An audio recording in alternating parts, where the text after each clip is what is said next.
Tonight, what would the legal consequences be if Tamara Lich were a left-wing activist? Well, a new case in BC tells us. It's December 9th, and this is the Ezra Levant Show. This free episode of the Ezra Levant Show is brought to you by... Canadians know the national anthem, but not every Canadian knows their rights and freedoms. The Freedom Passport.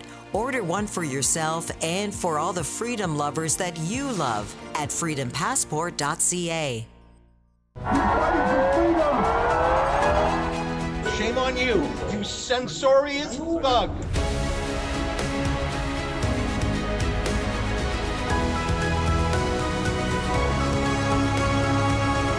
This iconic image of justice is called Lady Justice, typically holding a set of scales symbolizing weighing both sides of a case, and a sword symbolizing her swift and sure verdict. This image is taken from a statue from the Court of Final Appeal in Hong Kong. Now, obviously, that symbol is no longer fitting since justice in Hong Kong is no longer blind. It looks to see what the Communist Party in Beijing is telling it to do, and it does it. So obviously that's from the before times. This is all very sad, and I say again, it is a disgrace that Canada's former Chief Justice Beverly McLachlin sits on their high court whitewashing China's dictatorship. That's super gross. But that's just an example of that Lady Justice statue. Here's another court, one that I have actually visited many times. It's called the Old Bailey, which is the nickname for the Central Criminal Courts in London, England. I don't think I ever noticed this statue before because it's way up top on the roof. It's a golden statue of Lady Justice, but this version, for whatever reason, does not have a blindfold on, which is fitting. I attended the Old Bailey so many times because that was where Tommy Robinson's case was often heard, the case of contempt of court against him. As you may remember, Tommy had engaged in citizen journalism about a rape gang in the UK, and after the trial was over, on Judgment Day, when the jury was done and was to announce their ruling, I tell you this because it was all over, nothing Tommy could possibly have done or said would have impacted the verdict. It was already rendered. Tommy simply asked the accused as they were walking into court how they were feeling about the looming verdict. And for that, he was arrested, convicted, and sent to prison, all in the span of a few hours. Let me show you exactly what he was convicted of doing that sent him away to solitary confinement for more than a month. I want you to see with your own eyes. So tell me, what does this verdict mean, not only for you, but what does this mean for the country? It probably means for me I'll go to jail next week, which is unbelievable. I'll go to jail for asking someone on the way into court as a journalist, how are you feeling about your verdict? That's all I've done. That's all I've done. The video's there for everyone to watch. That's all I've done. How you feel about your verdict. And I'll go to prison for the second time. And they know what that means. It means there is not only no freedom, because we know we've got no free speech. We know we live in a post-free speech era. There's now no free press. You're not even allowed to ask that question. You're not allowed to... I've been convicted for taking a photo of someone. Now, what Tommy did there was verbally aggressive, sure, but he didn't swear. He didn't threaten. He didn't physically accost or block these men. Sort of the opposite. They did all those things to him. But really, how much different from what the mainstream media does to any accused, including, by the way, Tommy Robinson himself? Let's say you thought Tommy was rude and inappropriate. So, still, how is what Tommy did contempt of court? How? And how on earth did that land him in solitary confinement for more than a month? Huh. At the time, I did a lot of research into contempt of court punishments in the United Kingdom. I probably read almost 100 cases. And in almost all of them, the judge really just wants to know that the person in question is not being willfully defiant of the court's authority. And almost always it's just a stern talking to, and then everything's fine. There are some quirky or archaic rules, such as no photography allowed in the courts. There are some good reasons for those rules. But sometimes people forget, and so all a judge really wants to know is that you are governable, that you're not defying the judge's authority, you're submitting to them. It really takes an awful lot to be sent to prison for contempt of court. Does happen, but very rarely, and only in shocking, repeated examples of contempt. Very rare. Tommy was the first British journalist in prison in nearly a century, and for doing what every other British Fleet Street paparazzi does. So that's my point. I really don't think justice was blind in his case. It was his politics that put him in prison, not his conduct. I'm alive to these things. I'm alert to these things. We saw that same double standard in policing and prosecutions with the Trucker Convoy. It came out during the commission, didn't we? It really brings the administration of justice into disrepute to politicize the courts, to politicize policing. And we got a glimpse of that during the Trucker Commission. Because if people give up on the justice system and the courts and the cops, they won't respect them. And they'll have contempt for them in real life. And our entire system of laws and policing depends on the consent of the governed. Those are Peel's rules of policing. You have to have the mass of the population supporting the police and the courts, or it'll simply fail. Unless you are in a totalitarian regime, a literal police state on every corner, you rely on the obedience and compliance and the support of the people. There just aren't enough cops and jails to arrest everyone, so you need the people on side with you.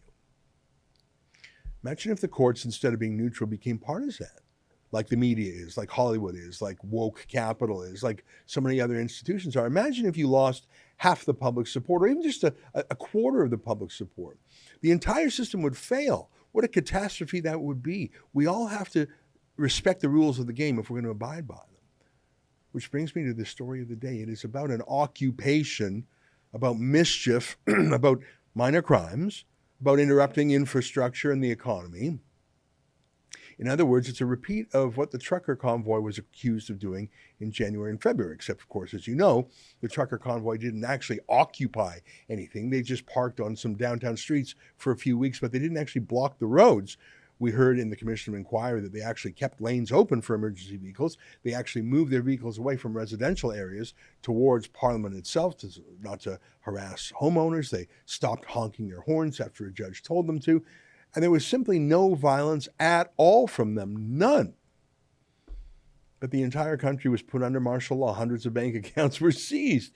Peaceful protesters were arrested at gunpoint. Our reporter, Alexa, was actually shot. And peaceful people like Tamara Lich were thrown in prison for more than a month on the laughable charge of inciting mischief. I can't find any case in Canada of someone being imprisoned for a first offense of inciting mischief. There was one case of a jail sentence for the man who knocked down Quebec's power grid. So it wasn't a peaceful political protest, and it wasn't just inciting mischief. It was a destructive act of industrial sabotage that knocked out power for nearly 200,000 people for days, cost more than $28 million to restore, and was the result of a careful scheme hatched as a sort of vendetta. He got jail. That couldn't be more different from Tamara Lich, other than one insane case of sabotage. I don't know of anyone jailed for inciting mischief. And of course, that power sabotage was much more than just inciting mischief. They're not even comparable. I was just trying to give you the only example that I could find of mischief resulting in that kind of punishment. Well, let me read for you the news from the BC Interior this week. You'll notice that I'm reading from a small news outlet. As far as I can see, this is not covered in the Globe and Mail, or the CBC, or even in post-media newspapers. Here's the news outlet Castanet. Anti-pipeline protesters are guilty of contempt for storming TMX worksite, violating injunction. 4 anti-pipeline protesters have been found guilty of criminal contempt after storming a Trans Mountain worksite in Kamloops in 2020, violating an injunction that had been in place for 2 years. April Thomas, Henry Sauls, Romilly Kavanaugh, and Jocelyn Billy Pierre were found guilty on Wednesday following an earlier trial in front of BC Supreme Court Justice Shelley Fitzpatrick. Court heard Trans Mountain crews were undertaking very critical work on October 15, 2020, when Thomas, Sauls, Kavanaugh, and Pierre disrupted construction in the Mission Flats area. Kavanaugh used a zip tie to attach herself to a gate, and Pierre used a zip tie to attach herself to a bulldozer. Thomas and Sauls violated the injunction by attending the worksite. A 2018 injunction laid out a 5-meter buffer zone around all Trans Mountain worksites by which protesters are required to abide. Court was shown video depicting a chaotic scene with lots of yelling and screaming from protesters as they were removed from the site by police. The accused maintained the force used by Mounties was excessive and unnecessary. Pierre claimed she was sexually assaulted by a police officer while being arrested. The trial began in early October and was delayed after Thomas collapsed in court October 5. Fitzpatrick ordered pre-sentence reports for each of the accused. Sentencing is expected to take place over 2 days beginning on February 23rd. I just read you the entire story, every word of it. You'd think that would be bigger news. TMX, that's the big Trans Mountain pipeline that the feds expropriated, bought at a huge premium from the company that was stalled building it. It's just a crazy story. But this injunction battle has obviously been going on for years. You can hear it's going on about 4 years now, and references to the incident in 2020. Now, the story was also written up in another Kamloops newspaper called, it's Kamloops This Week is what it's called. Let me read to you. I won't read the whole thing, but I'll read part of the other local paper. Protesters of pipeline expansion project convicted of criminal contempt. 4 members of a Secwepemc protest group opposed to the Trans Mountain Pipeline expansion project have been convicted of criminal contempt and will be sentenced in 2 months. Justice Shelley Fitzpatrick heard closing arguments in BC Supreme Court in Kamloops this week and rendered her decision on Wednesday, December 7th. Romilly Kavanaugh, Henry Sauls, also known as Secwepemc Hereditary Chief Sauces, April Thomas, and Jocelyn Pierre were found guilty of breaching a court-ordered injunction against obstructing access to the company's work sites on October 15, 2020, during work hours. The quartet, part of the Secwepemc Unity Camp to stop the Trans Mountain Pipeline, arrived at the Mission Flats property where they tied themselves to objects and work equipment before being arrested by Mounties. Now, I thought this next part was interesting. Pierre, who was carried down a hill when she refused to walk with police, said she had no recollection of seeing signage noted by the prosecution. Pierre maintained she did not hear a Trans Mountain employee telling her to leave. Pierre said she was in an uninterruptible and meditative prayer and ceremony, which she said she had a right to do on unceded Secwepemc territory for as long as it would have taken to complete. She also said she was in an isolated area, noting, and here's my favorite part, noting she is not an expert in Indigenous practices, Justice Fitzpatrick said she found it odd that Pierre deemed it necessary to zap-stap herself to the bulldozer as part of that ceremony. I think she meant to say zip tie instead of zap-stap. That's those very strong plastic cords that can sort of be used like a kind of handcuff. Anyway, back to the story. Is that part of your Indigenous traditions to zap-strap yourself? Fitzpatrick asked. To remain uninterrupted, I tied myself to the area I was on, Pierre replied. Pierre argued that Canada has no legal standing to impose its laws on Indigenous individuals who have never ceded their rights and titles. Weiberg, that's the prosecutor, in response referenced case law to refute the notion some of the defendants were exempt from prosecution because of their Indigenous background. We're all subject to laws passed in Canada. We're all subject to injunctions issued by the court. There's no special class of people that are not subject to Canadian law.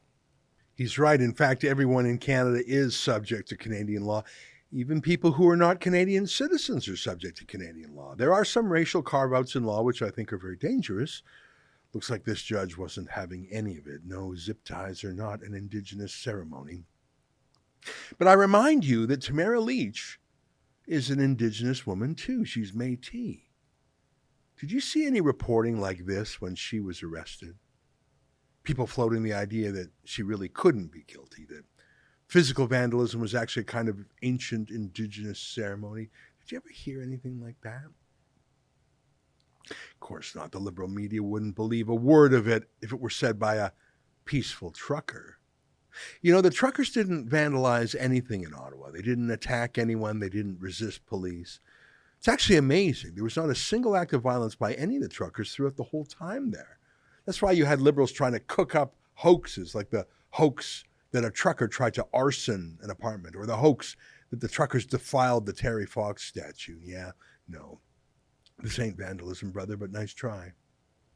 We'll see what sentence these pipeline protesters get. I don't know if jail is appropriate. I know that from my reading of at least UK case law, if you repeatedly defy a judge, they eventually put you in jail just to break your defiant spirit.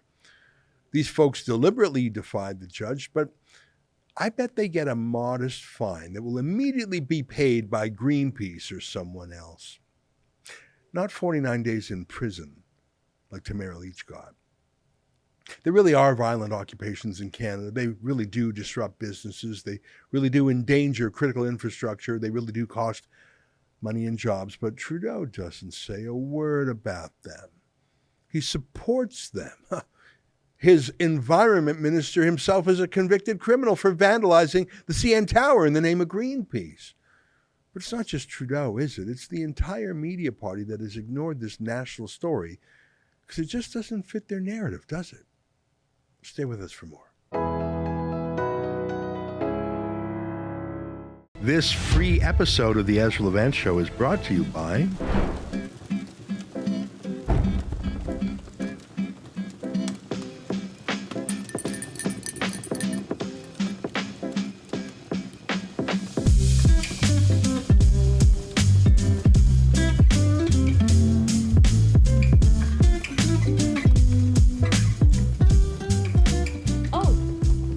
Hey, how's it going, folks? You know, when I was a child, all I wanted for Christmas from Santa were Barbies and clothes, and, you know, being an adult trapped in a liberal-led inflation period, all I want for Christmas is a new prime minister.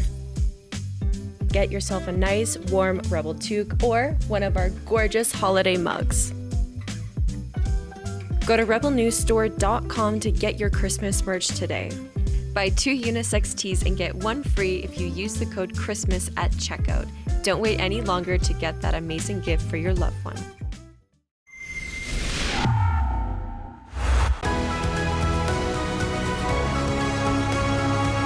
Welcome back. Well, the biggest news of the year from the Rebel News point of view, and I think indeed it would be hard to dispute it, was the Trucker Convoy in January and February. It shook the country and it shook the world. For the first time in my lifetime, everyone around the world was focused on Canada, genuinely curious about what was happening. In fact, I think there was an admiration that the truckers, blue-collar, ordinary folks without any backing of a political party or any political action group, they rose up and they helped free Canadians from the vaccine mandates and other lockdowns. It was wonderful. That was Rebel News' time to shine.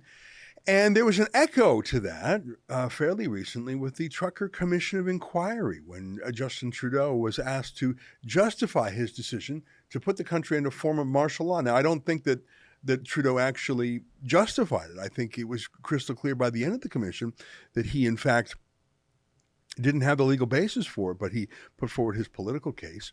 That was an important project for Rebel News. As you know, we booked a Airbnb for a pop-up studio. We rented a house near the Commission of Inquiry. We had 4 bedrooms there. Rebel journalists rotated through there. We turned the kitchen into a studio. We live tweeted it. We live blogged it. We had live streaming. And one of our favorite guests was our guest today, Eva Chipiuk, who is here to give us a recap, not just of, the trucker battles in general, but what's been going on the last 2 weeks. Because although the legal hearings, examining the prime minister, et cetera, they were over a couple weeks ago, there has been some other work going on. And joining us now via Skype from Edmonton is Eva Chipiuk. Eva, great to see you again. Thanks for joining us. Nice to see you as well.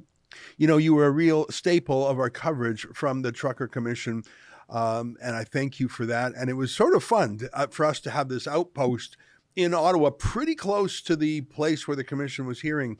I felt like we were really on the front lines. It also felt good that we were fully accredited media because Justin Trudeau doesn't allow that. And so it was great to get full access right in the room, to be treated just like the other journalists. And indeed, we were just like the other journalists, except for I think we were a little more balanced and we put a lot of people power into it. Anyways, Eva, can you tell us what has been happening since the crescendo of having Chrystia Freeland, Marco Mendicino, and Justin Trudeau testify?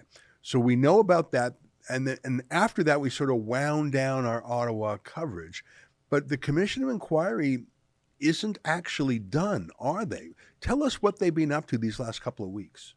Yeah, of course. So after the factual basis ended with Justin Trudeau, as you said, highlighting everything at the end there, the next week following was a policy discussion phase. So there were various academics and different professionals that were giving their opining on, for example, the CSIS Act and the definition of national security threat, which, as we know from what went on at the inquiry, that turned into be quite question about whether or not the Emergencies Act was properly invoked and turned into whether or not that legal definition was met.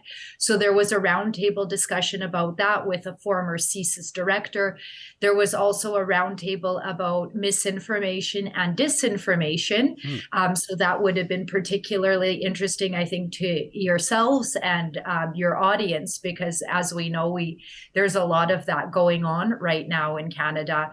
Same with police authorities. So there was a full week of policy discussions, and some of these academics and different directors were giving their opinion of what should be or what shouldn't be in the Emergencies Act and what the Commission ought to do, provide the government as a recommendation.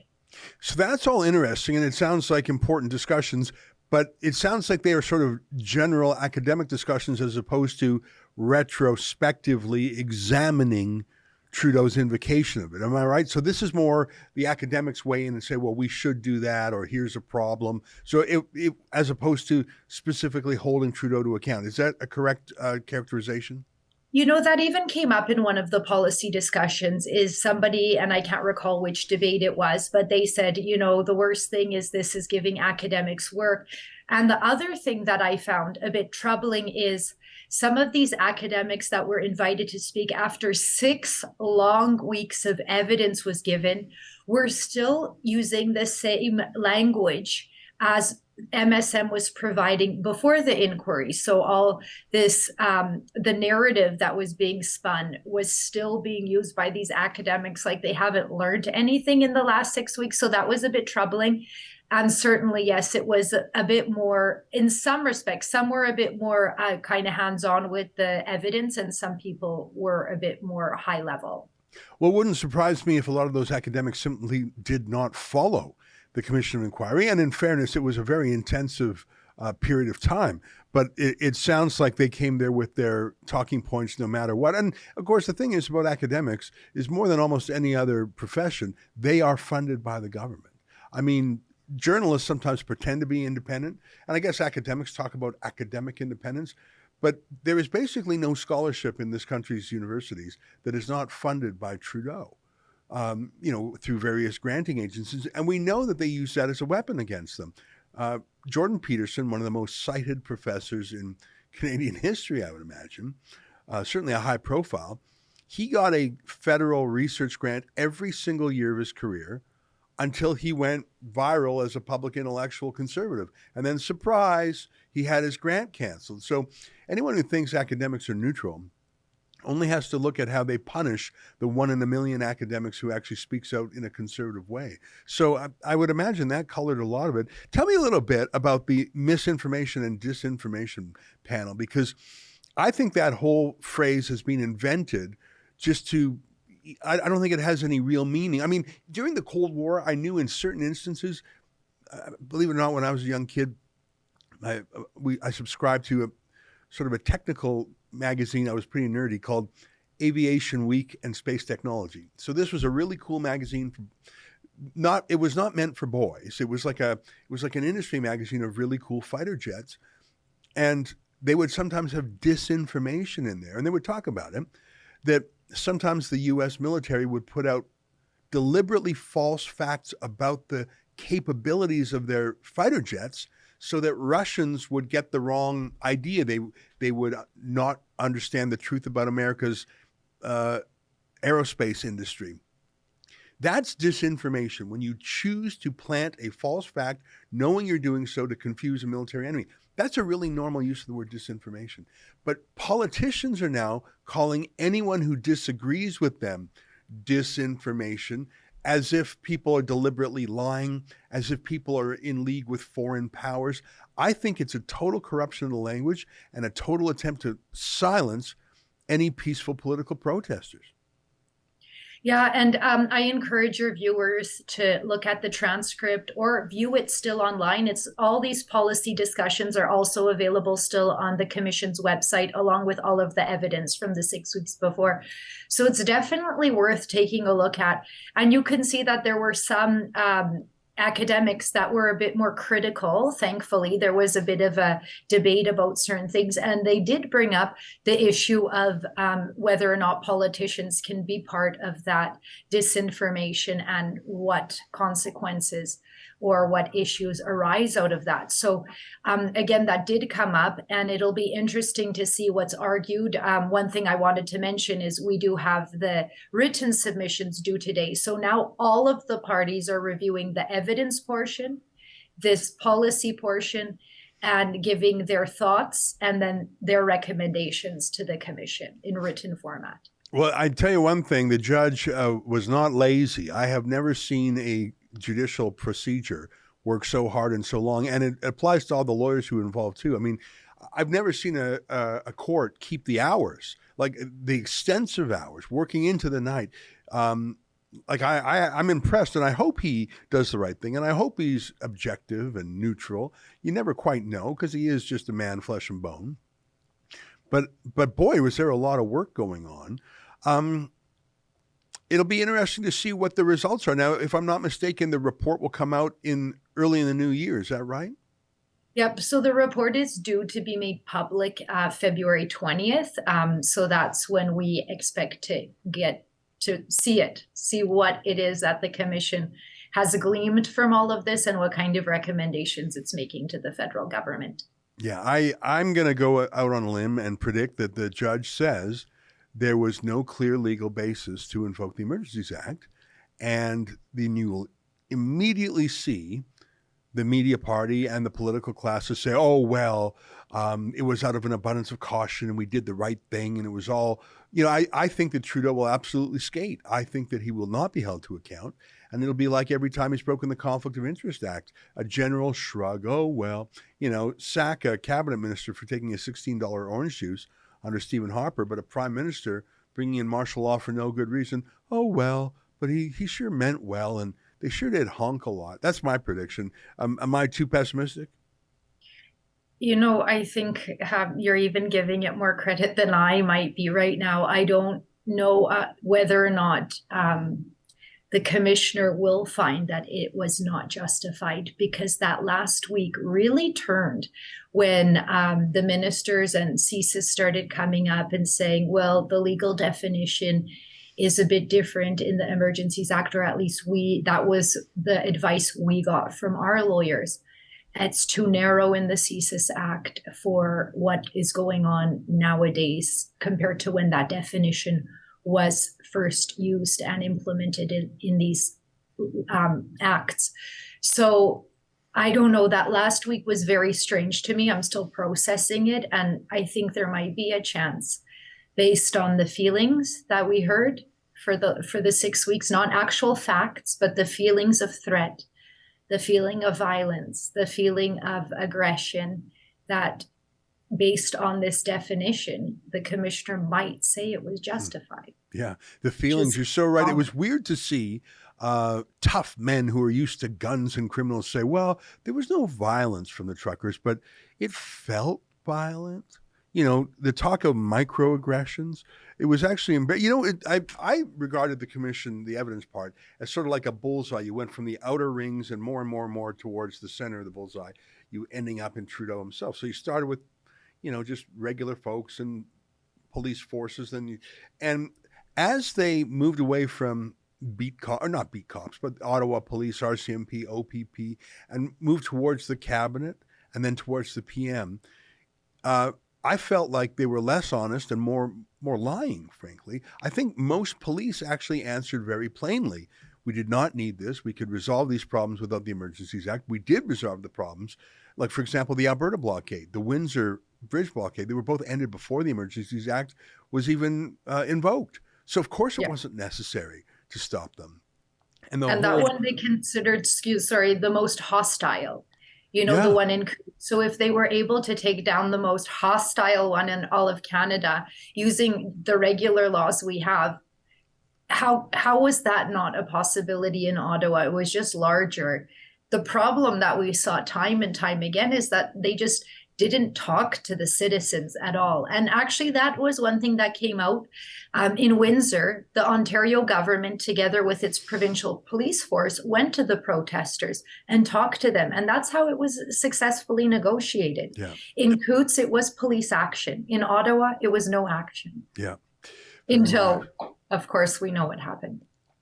Well, it's very interesting. And, as that movie was called, The Empire Strikes Back, I think Justin Trudeau was personally offended that grubby grassroots working class people would dare to defy him. And when 2 cabinet ministers were joking about deploying tanks, yeah, how many tanks should we deploy? I think that shows, how dare these gross peasants challenge us up here at King's Landing. This is the capital city. It's our place. It's not the people's place. How dare they honk their rude honking? Let's send a tank against them. They claim it was a joke. Maybe it was, but it shows, never a truer word is spoken than in jest. I don't know, Eva, I find the whole thing rather depressing, but I'm encouraged by the fact that the truckers won. The truckers saved us in a way that no opposition party did. I tell you, they certainly displaced 2 conservative leaders who are not very conservative and not very leadery, Jason Kenney and Aaron O'Toole. So for that alone, I'll be grateful to them. Let me close by, go ahead. Sorry, you go ahead. Just one thing, touching on what you said, and I agree with you about what's going on in Ottawa. And I find that at least what we had with this inquiry is we could look into that bubble. And I honestly believe what's going on in Ottawa right now is they're living in a bubble. And it's unfortunate because that's not real people. That's not real Canadians. And when you're in a bubble like that, you don't know how to lead. You don't know how to talk to people. And at least that was exposed on a national and worldwide level. So at a minimum, I hope that helps to affect change in this country. Yeah, well, we'll see. It's very interesting. It was a fascinating time. The whole world was looking at Canada. That normally doesn't happen. And and again, that came up in the Commission of Inquiry. Trudeau and his colleagues were embarrassed that they were being made to look foolish. That's not a definition of a national emergency, but that's clearly what motivated them. Eva, just let me end by congratulating you and the rest of your team. You were one of about 6 lawyers affiliated with the truckers and the JCCF who I think really infused this commission with a lot of its greatest successes and its personality. Had you and the rest of your team, and we had Alan Honor from the Democracy Fund there too, if you would have taken out you, Keith Wilson, Brendan Miller, the other trucker lawyers, and Alan Honor, this would have been a completely different commission. And I think you guys really helped hold the government to account. And I think you provided balance. And congrats on the judge for letting that happen, by the way. So I just wanted to say that I think you yourself had a very important role. And you also took a lot of time to explain things to us. So thanks for that. My pleasure. It was lovely to be on the show. Everyone was, it was my pleasure to help explain what was going on. We'd been sitting through long days and I can't expect anyone to do the same. Right on. Well, you did great. Thanks so much. Eva Chipiuk, a lawyer for the Freedom Convoy Truckers, joining us today via Zoom from Edmonton. Stay with us. More ahead. This free episode of the Ezra Levant Show is brought to you by... Are you tired of walking around for hours this time of year looking for the perfect Christmas gift for your loved ones? Well, have no fear. Rebel News Christmas merch is here. When it comes to putting a smile on the face of the patriots in your life this Christmas, our Rebel News store has everything you'll need. Just like that lady singing in church for Thanksgiving. I got beans, greens, potatoes, tomatoes, lamb, ram, pork, beans, greens, potatoes, tomatoes, chicken, turkeys, rat, you name it!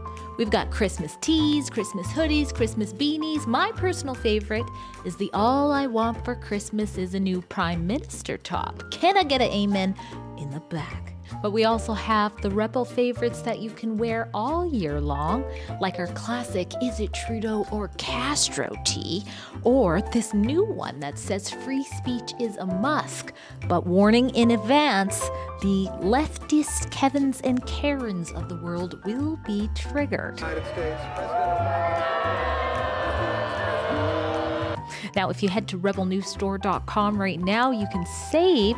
If you buy 2 unisex t-shirts, you get your third one free. All you have to do is use the coupon code CHRISTMAS and you're in business. And remember, everything that you buy at the rebelnewsstore.com not only blesses the loved ones you bought it for, it also helps support our independent journalism so we can keep on bringing you the other side of the story. Merry Christmas.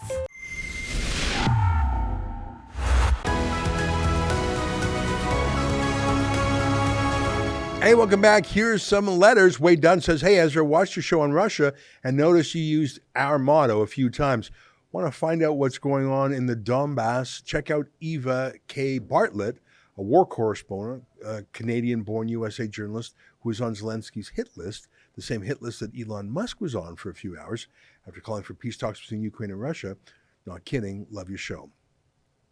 We did try and send a reporter to Ukraine. In fact, we were really geared up. We thought he would get in March, but things were too dangerous, and his patron, he was going in under the patronage of one of the oligarchs in Ukraine, didn't give him the green light. So, frankly, I would be more worried about a reporter in Ukraine because, first of all, it's a shooting war there. Second of all, I mean, it's just a fact that Vladimir Zelensky has arrested or shut down journalists that don't support him, has done the same for opposition parties, and is now even taking that censorship to churches that don't fall in line. I'm actually worried about civil liberties in Ukraine just as much as I am in Russia. John Hall says, this is very interesting. It is a gray zone. If we were at war with Russia, which we are not, I would be opposed. The main concern, as you mentioned, is being used by the Russian government to advance propaganda. I'll reserve judgment until I better understand how involved the Russian government was in your visit. In other words, are they restricting where you can or can't go? Are subjects of your interviews influenced, etc.? I don't want to give away all of our moves just yet, but in about a week, I'll tell you a few details that we're not releasing now. But we just put out a new video today that describes when police accosted us at a farmer's market. I'll let you watch that video for yourself, but we are very careful, and the safety of our reporter was top. That's our show for today. Until Monday, on behalf of all of us here at Rebel World Headquarters, to you at home, good night. Keep fighting for freedom.